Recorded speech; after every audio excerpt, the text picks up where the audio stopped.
ये कहानी शुरू होती है बिल्ली नाम के एक नेवले से, जो अपने एक दोस्त सुक्रठी नाम के शेर के साथ खेल रहा होता है। तभी उसे एक हाइना पॉप मिलता है, जिसे वो बॉल बनाकर एक छड़ी से उसके साथ खेलने लगता है। तभी वहाँ उसकी बीवी बोनी आती है और उससे कहती है कि उसे तो पानी लाने के लिए भेजा गया था, तो तुम यहाँ फालतू में टाइम पास कर रहे हो। तभी वहाँ एक जेब्रा और हाथी आते हैं।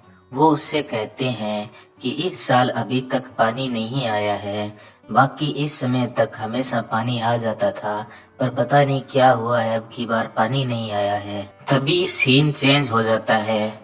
हम जार्स नाम के एक मुर्गे को देखते हैं, जिसे वहाँ एक आदमी थोड़ी देर में अपना डिनर बनाने वाला होता है। वो किसी तरह अपने आप को छुड़ा के वहाँ से भाग जाता है और उसकी शिप से कूद के एक छोटी सी नाव में आ जाता है, जहाँ पर और भी बहुत सारे जानवर होते हैं। वो सारे जानवर इंसानों के डर की वजह से भाग रहे होते हैं।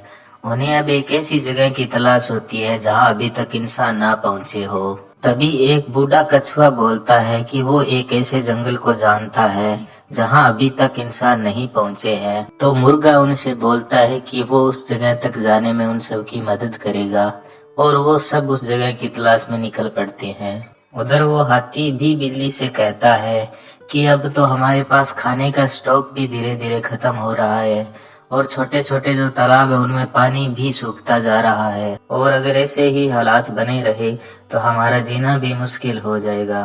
फिर बिल्ली पानी लेने के लिए जा रहा होता है, क्योंकि उसे अपने परिवार के लिए पानी की जरूरत थी। तभी हमें दिखाया जाता है कि एक भैंसों का ग्रुप और गैंडों का ग्रुप पानी के लिए आपस में झगड़ा कर रहे होते हैं। बिल्ली उनकी तरफ ध्यान न देते हुए सीधा ही उनके बीच से निकल जाता है और पानी भरने लगता है। तभी वह देखता है कि गैंडे और भैंसें उसकी तरफ गुस्से से देख रहे होते हैं। इधर बिल्ली का बेटा जूनियर अपने दोस्तों के सामने अपने पिता की तारीफ करता है कि वह बहुत ही बहादुर है। तभी हमें बिल्ली को दिखाया जाता है जो पानी लेके भागता हुआ आ रहा होता है, और उसके पीछे भैंसों का एक बहुत बड़ा ग्रुप पड़ा हुआ होता है। जूनियर खुश हो जाता है कि उसके पिता इतनी मुसीबतों के बाद भी उसके लिए पानी लेकर आ रहे होते हैं, लेकिन उन भैंसों की वजह से बिल्ली का सारा पानी बह जाता है और जूनियर के दोस्त उसका मजाक उड़ाने लगते हैं। जूनियर दुखी हो जाता है और वहाँ से चला जाता है। उसे मनाने के लिए बिल्ली उसके पास जाता है, पर वह बहुत गुस्से में होता है और बिल्ली से कहता है कि आज के बाद आप मेरे पापा नहीं हो। बिल्ली दुखी हो जाता है और वहाँ से चला जाता है। फिर जूनियर की माँ उससे बोलती है कि तुम्हें अपने पापा से ऐसे बात नहीं करनी चाहिए, पर वह बहुत गुस्से में होता है और अकेले छोड़ने का कहता है। फिर बिल्ली अपने दोस्त सुक्राटी के पास जाता है और उसे कहता है कि उसे उसके साथ पानी की तलाश में जाना होगा, क्योंकि उसके परिवार को पानी की जरूरत होती है, और उसे अपने बेटे जूनियर को भी दिखाना है कि वो लूजर नहीं है। लेकिन सुक्राटी उसे कहते हैं कि उसे कहीं नहीं जाना है, वो यहीं पर खुश है। तो बिल्ली अकेला ही जाने लगता है। फिर सुक्राटी उसे कहता है कि तुम जा तो रहे हो, लेकिन तुम्हें पुराने खंडरों को पार करना होगा। ये सुनकर बिल्ली बहुत ज्यादा डर जाता है और सुक्राटी से पूछता है कि ये पुराने खंडर क्या है। तो सुक्राटी उसे बताता है कि ये बहुत ही खतरनाक जगह है, जहाँ पर जो भी जाता है मर जाता है। वो उससे कहता है कि उसे अपनी जान की परवाह है, इसलिए वो उसके साथ नहीं आ सकता। लेकिन थोड़ी ही देर में जब सुक्राटी देखता है तो वहाँ पर बिल्ली नहीं होता है, वो अकेला ही जा चुका होता है। और थोड़ी देर में वो उन खंडरों की दीवार के पास पहुँचता है। वहाँ उसे गिद्धों का एक जोड़ा दिखता है। वो उसे अंदर जाने के लिए मना करते हैं, लेकिन वो फिर भी आगे बढ़ता रहता है। तभी उसे अजीब सी आवाज आती है। वो बहुत ज्यादा डर जाता है, लेकिन वो जैसे ही पीछे घूम के देखता है तो अपने दोस्त सुक्राटी को देखता है और बहुत ज्यादा खुश होता है। फिर वो दोनों भागकर उस खंडर को पार करने लगते हैं, लेकिन अचानक बिल्ली के सामने एक काला तेंदुआ आ जाता है और वो उसे घूरने लगता है। लेकिन थोड़ी देर में तेंदुआ डर के भागने लगता है। ये देखकर बिल्ली पीछे घूम के देखता है तो वो देखता है कि पीछे एक सफेद भालू खड़ा है। फिर सुक्राटी भी वहाँ आ जाता है। फिर जार्स और उसकी पूरी टीम वहाँ आ जाती है। रात को वो सब वहीं पर आराम करते हैं। फिर सुक्राटी बिल्ली को बताता है कि बहुत समय पहले वो अपने भाई के साथ इस खंडर में आया था, लेकिन अचानक ही उसके भाई को किसी ने मार दिया। जिसने उसके भाई को मारा वो इंसान नाम का एक खतरनाक दरिंदा था। सुबह जार्स सभी को उठाता है, लेकिन भालू कहता है कि वो अब और कहीं नहीं जा सकता। क्योंकि वो बहुत ज्यादा थक चुका होता है। फिर जार्स अपने 2 दोस्तों को बिल्ली के साथ भेजता है और खुद 2 उन कछुओं के साथ भालू के पास वहीं रुक जाता है। फिर वो चारों वहाँ से बहुत आगे बढ़ जाते हैं और बहुत जल्द उस खंडर को पार कर लेते हैं। फिर उन सबको वहाँ पर एक बहुत बड़ा डैम दिखाई देता है और वो देखते हैं कि नदी का सारा पानी उस डैम की वजह से रुका हुआ है।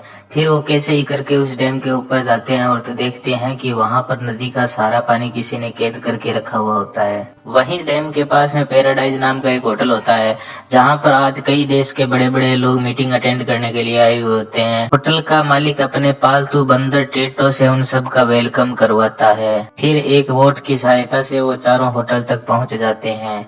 फिर वो होटल में खूब मस्ती करते हैं। बिल्ली और सुकराटी फिर कॉन्फ्रेंस रूम में चले जाते हैं। वहाँ शेर को देखकर सभी डर जाते हैं और होटल के मालिक को कॉल लगाते हैं। होटल का मालिक फिर एक शिकारी को वहाँ पर भेजता है। वो शिकारी वहाँ पहुंचकर बिल्ली पर फायर करता है, लेकिन बिल्ली उससे बचने के लिए वहाँ के पूल में कूद जाता है। फिर वो शिकारी एक बटन दबा देता है, जिससे बिल्ली वहाँ पाइप से होते हुए डैम से बाहर गिर जाता है, लेकिन वहाँ उसे टेटो बचा लेता है और उन सभी को उस शिकारी से बचाने के लिए उस होटल के कमरे में छुपा देता है। फिर टेटो उन्हें समझाता है कि वो ऐसा करके अपनी जान को खतरे में डाल रहे हैं।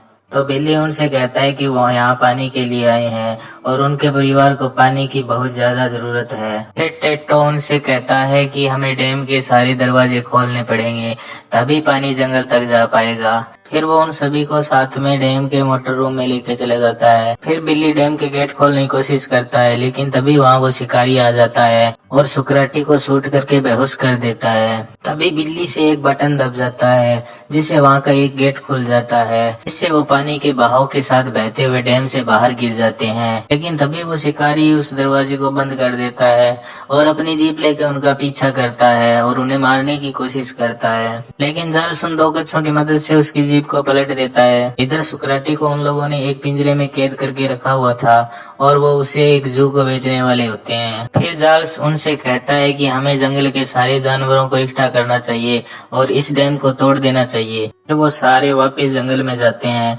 और सभी जानवरों को इकट्ठा करके उन्हें बताते हैं कि कैसे इंसानों ने उनके जंगल में आने वाले सारे पानी को एक डैम में कैद करके रखा हुआ है और अगर यही हालात रहे तो एक दिन हम सब खत्म हो जाएंगे। फिर हम अगले दिन देखते हैं कि जानवरों का बहुत बड़ा झुंड डैम की तरफ बढ़ रहा हुआ होता है, लेकिन उनके साथ बफेलो और गैंडों का झुंड नहीं होता है, क्योंकि वो उनका साथ देने से मना कर देते हैं। फिर वो सारे जानवर डैम के करीब पहुंच चुके होते हैं, लेकिन तभी वह शिकारी वहां पर एक प्लेन लेके आता है और उनके ऊपर एक मिसाइल गिराने वाला होता है, लेकिन तभी टेटो उस शिकारी पर हमला कर देता है, लेकिन उससे एक बटन दब जाता है, जिस वजह से मिसाइल चल जाती है और गलती से वहां एक डैम के पाइप में घुस जाती है, लेकिन मिसाइल फटती नहीं है। फिर टेटो किसी तरह उस प्लेन को लैंड करवाता है और दूसरी साइड हम देखते हैं कि उस होटल के मालिक का बेटा माया सुकराटी को उस पिंजरे से आजाद कर देता है। फिर सभी जानवर अपनी पूरी ताकत लगाकर उस डैम को तोड़ने की कोशिश करते हैं और तभी वो देखते हैं कि भैंसों का ग्रुप और गैंडों का ग्रुप उनकी मदद के लिए आया है। वो सारे उस डैम को तोड़ने की कोशिश करते हैं। अब डैम थोड़ा थोड़ा हिलने भी लगा था, लेकिन इतनी ताकत काफी नहीं थी। लेकिन फिर बिल्ली को वहाँ पर एक हाइना पब नजर आता है। बिल्ली एक लकड़ी से उस पे एक शॉट लगाता है, जिससे वो जाकर उस मिसाइल से टकराता है और वो मिसाइल फट जाती है और एक तेज धमाके के साथ पूरा डैम टूट जाता है। फिर वो सारे जानवर पानी के साथ बहते हुए जंगल की तरफ चले जाते हैं और उस दिन के बाद जंगल में कभी भी पानी की कमी नहीं आई और सारे जानवर खुशी से रहने लगते हैं। आया और उसका पापा भी ये सब देखकर बहुत खुश थे और यहीं पर यह फिल्म समाप्त हो जाती है। अगर आपको कहानी पसंद आई हो तो चैनल को सब्सक्राइब जरूर करें और बेल आइकन दबा दें।